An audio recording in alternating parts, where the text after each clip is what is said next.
भाई पूरा एक साल लेटे लेटे गुजर गया। 2023 से 2024 में हम लोग पहुंच गए। सबसे पहले तो आप सभी लोगों को नए वर्ष की बहुत सारी शुभकामनाएं। लेटे लेटे बहुत बोर हो गई थी तो सोचा आज आपके साथ एक छोटी सी मुलाकात करती हूँ।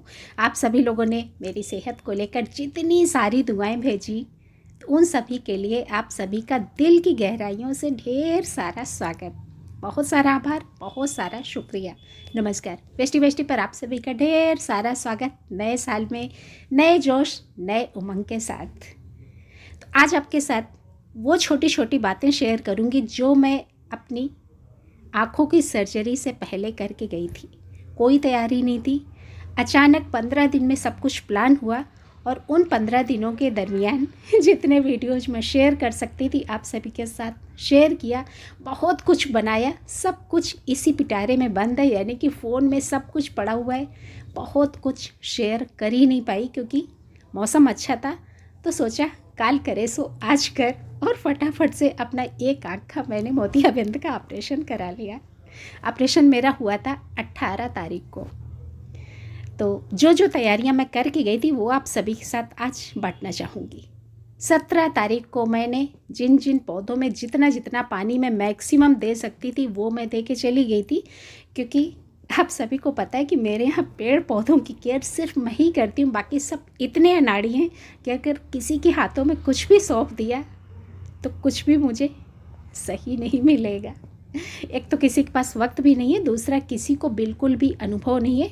तो जिन जिन पेड़ पौधों में कुछ अगर छिड़काव की ज़रूरत थी वो सब मैं करके गई थी, क्योंकि मुझे पता था कि अगले 1 महीने तक मैं कुछ भी नहीं कर पाऊँगी। और उसके बाद 5-6 दिन तक इनमें कुछ भी ज़रूरत नहीं थी। आजकल सर्दियों में वैसे ही पानी की ज़रूरत बहुत कम होती है। बहुत सारे पौधे जो हमारे सुप्तावस्था में होते हैं उनमें तो हफ्तों हफ्तों में ज़रूरत ही नहीं होती है। जिनमें ज़रूरत थी उनमें इतना दे दिया था कि कम से कम 4 से 5-6 दिन तक ना कुछ भी किसी को टेंशन न रहे। किसी को तो खैर टेंशन होनी क्या है, बच्चे मेरे हैं तो ऑब्वियसली टेंशन मुझे ही होगी लेटे लेटे। तो ये मेरा इंतज़ाम था पहला कि 1 हफ्ते के लिए टेंशन मुक्त हो जाऊं। और दूसरी तैयारी देखिए मैंने करी थी, अचानक प्रोग्राम बनता है, कुछ भी नहीं पता था, तो उसके पहले मैंने काफ़ी सारे बायो एंजाइम्स बनाए थे। बहुत कुछ बायो एंजाइम्स के बारे में शेयर भी करना था, जो वीडियोज बने पड़े हैं कोशिश करूँगी कि बहुत जल्द आप तक पहुँच भी जाएं। तो इन बॉटल्स को मैंने एयर टाइट नहीं बंद किया था। जैसा कि आप सभी को पता है कि ये बॉटल का ढक्कन हम लोग बायो एंजाइम्स बनाते हैं तो टाइटली बंद करते हैं, और इनकी हमें रोज़ इनकी गैस को रिलीज करना होता है, निकालना होता है। पर मेरी गैर हाजिरी में मेरे किसी भी फैमिली मेम्बर को कुछ भी नहीं पता है, तो मैंने क्या किया था, सारी बॉटल्स के ढक्कन मैंने हल्के हल्के लूज कर दिए थे, जिससे कि बॉटल फटने का कोई खतरा ना रहे। क्योंकि बायो एंजाइम्स बनने से ज़्यादा ज़रूरी होता है हमारी सुरक्षा। तो ये खतरा भी मैं अपनी तरफ से हटाने की पूरी कोशिश करके गई थी। और ये अपने जो विंटर के प्लांट्स हैं तो बहुत ज़्यादा टेंशन नहीं होती है, हफ्तों तक इनमें नमी बरकरार रहती है। और पानी की कमी की वजह से शायद ही पौधा मरता हो, क्योंकि आजकल बहुत सारी ओस गिरती है पौधों में, अपना नेचुरल तरीके से नमी बनी रहती है। हाँ, ज़्यादा पानी की वजह से ज़रूर पौधे मर सकते हैं। बहुत सारे पौधे सो रहे हैं तो इनको वैसे भी बहुत ज़्यादा ज़रूरत नहीं है। इधर ये कुछ हार्वेस्टिंग मेरी पेंडिंग पड़ी थी, तो बहुत सारे बैंगन लटक गए थे और इनमें से बहुत सारे मेरे पक गए थे, क्योंकि किसी ने हार्वेस्ट नहीं करे और अचानक तैयारी बनी थी, तो सब कुछ मैं अच्छे से मैनेज कर भी नहीं पाई थी।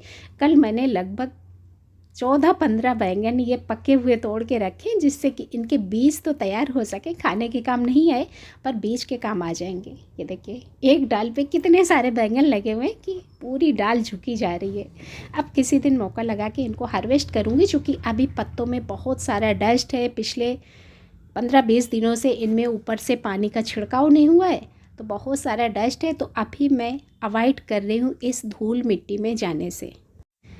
बीच बीच में चैन नहीं पड़ता तो काला चश्मा पहन के आती हूँ, तो थोड़ा थोड़ा, जैसे कल मैंने पके हुए बैगन काफ़ी सारे काट के रख लिए, जिससे किसी को ज़रूरत होगी तो वो बीज दिए जा सकते हैं। बाकी ये हार्वेस्टिंग थोड़ा सा और रिकवरी के बाद करूँगी। तो ये सब काम धीरे धीरे होते रहेंगे, पर फिलहाल आँख की सेफ्टी रखना पहली प्राथमिकता है। देखिए एक और मैं क्या तैयारी करके गई थी, 18 दिसंबर को मुझे 8 बजे हॉस्पिटल में रिपोर्ट करना था और 7 बजे देखिए मैं अपने कचरे को मैनेज कर रही थी। जितना भी किचन वेस्ट था तो मुझे पता था कि मेरे लेटने के बाद सब कुछ कचरे में फेंक दिया जाएगा, क्योंकि कौन मैनेज करेगा, किसी के पास वक्त नहीं है, जानकारी भी नहीं है। तो 18 तारीख को 7 बजे तक का जितना भी कचरा था ना, सारा मैंने इस गमले में भर दिया था। गमला खाली पड़ा था तो इसमें भर दिया, ऊपर से मिट्टी डाल दी थी और इस पॉलीथीन से ढक दिया था। हाँ, धनिया के बीज किचन में सामने नज़र आ गए तो मैंने क्या किया कि जल्दबाजी में बस धनिया के बीज थोड़े से मैंने यहाँ पर बिखेर दिए थे। तो ये धनिया यहाँ पर थोड़ा सा उगने की कोशिश कर रहा है, चूँकि नमी मिलती रही और पॉलीथीन में इसी पर्पज़ से ढक के गई थी, इसमें नमी रहेगी तो धनिया मेरी उग आएगी। कुछ उग गई है और कुछ किनारे से हवा जाती रही है तो देखिए मिट्टी सूखने लगी है, तो वहाँ पर धनिया नहीं उगी। तो एक और ये मेरी तैयारी अपने कचरे को मैनेज करने की, क्योंकि इस कचरे में मेरी जान बसती है। भाई एक एक छिलका मेरे लिए बेहद कीमती क्यों है ये आप सभी को पता है कि जब मैं 1 पैसे की खाद नहीं खरीदती तो एक एक छिलका मेरे लिए बहुत बहुत उपयोगी।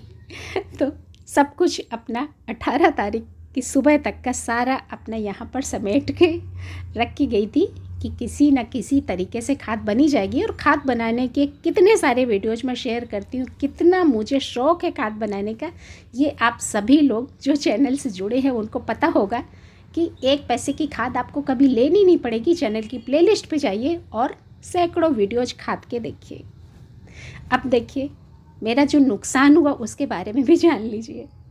पिछले 15 दिनों में ना जाने कितना कचरा मेरा फेंक दिया गया, क्योंकि जब मैं लेटी हूँ अंधों की तरह मुझे दिख ही नहीं रहा है क्या किया जा रहा है, और किसी को शौक़ भी नहीं है तो कोई क्या करेगा। अभी देखिए 1 हफ्ते में इतना मैंने चुरा छिपा के रखा है। घर वालों की मनाही के बावजूद भी ना काटा पीटी थोड़ा सा मैं बैठ के करती रहती थी, क्योंकि पूरा दिन इंसान लेटा नहीं रह सकता ना।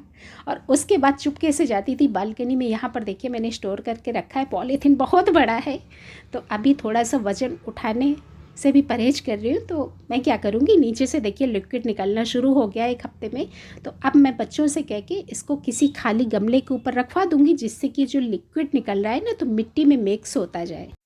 तो देखा आप सबने इस कचरे को लेके मेरा जुनून। 1 हफ्ते तक तो मुझे कुछ भी नहीं पता था कौन क्या कर रहा है, कहाँ कचरा फेंका गया, क्या किया गया। पर 1 हफ्ते बाद जैसे ही मुझे लगा कि हाँ बाहर निकलने में मैं सक्षम हूँ, तो देखिए कचरा इकट्ठा करना शुरू। घर वालों को भी नहीं पता कि ये कचरे की थैली में किस तरह से घसीट के यहाँ तक लाई थी।